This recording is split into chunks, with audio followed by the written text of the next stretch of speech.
Hello friends, हमारे YouTube channel Tanveer digital shop में most welcome है। आज हम आप लोगों के बीच बीपीएससी टीआरई 4.0 के कंप्यूटर साइंस के डीबीएमएस चैप्टर के कुछ महत्वपूर्ण की के बारे में चर्चा करूंगा। अगर हमारा वीडियो अच्छा लगे तो लाइक एंड शेयर कर देंगे। चलिए वीडियो को शुरू करते हैं। पहला, प्राइमरी की यह सुनिश्चित करता है कि प्रत्येक पंक्ति का अद्वितीय और गैर नल मान जिसे हम विशिष्ट रूप से पहचाना जा सके उसे हम प्राइमरी की कहते हैं। दूसरा आता है फॉरेन की। यह दो तालिकाओं के बीच संबंध स्थापित करता है।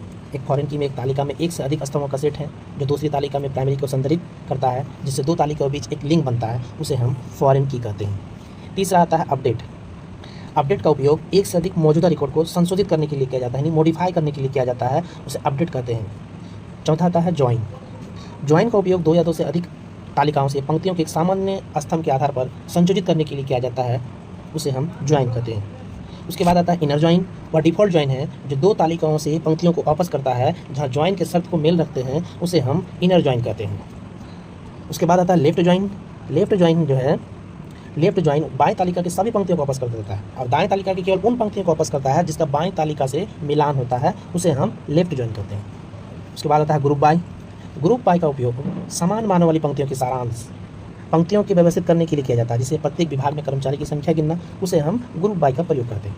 उसके बाद आते हैं वेयर का उपयोग व्यक्तिगत पंक्तियों पर फिल्टर करने के लिए जाता है, उसे हम वेयर का प्रयोग करते हैं। हैविंग का उपयोग समूहित डाटा के लिए किया जाता है, फिल्टर करने के लिए किया जाता है। उसके बाद आता है ऑर्डर बाय का परिणाम का सेट एक या एक से अधिक स्तंभों के अनुसार जो आरोही असेंडिंग तथा अवरोही डिसेंडिंग क्रम में सॉर्ट करने के लिए किया जाता है, उसे ऑर्डर बाय का उपयोग करते हैं। उसके बाद आता है डिलीट का उपयोग विशिष्ट पंक्तियों को हटाने के लिए किया जाता है, उसे डिलीट का प्रयोग करते हैं। ट्रंकेट का उपयोग पूरी तालिकाओं से सभी पंक्तियों को हटाने के लिए जाता है, यानी पूरी पंक्तियों को खत्म करने के लिए जाता है। ग्रांट का प्रयोग उपयोगकर्ता के डाटाबेस ऑब्जेक्ट पर विशेष अधिकार यानी प्रिविलेजेस देने के लिए किया जाता है, जैसे इंसर्ट, सिलेक्ट, बहुत सारे होते हैं, उसे हम ग्रांट में उपयोग करते हैं। उसके बाद आता है यूनियन का उपयोग दो या दो से अधिक सिलेक्ट स्टेटमेंट परिणाम का सेट संयोजित करने के लिए किया जाता है एवं डुप्लीकेट पंक्ति को हटा देता है, उसे यूनियन कहा जाते हैं, इसीलिए यूनियन का प्रयोग किया जाता है। उसके बाद आता है यूनियन वॉल। इसमें यूनियन वॉल में जो होता है इसमें डुप्लीकेट पंक्तियों को रख लेता है। उसके बाद है डीएमएल, जो डाटा मैनिपुलेशन लैंग्वेज होता है, डाटाबेस में डाटा के पुनः प्राप्त करना, डालना, हटाना, संशोधित करना, उसे ही डीएमएल कहते हैं।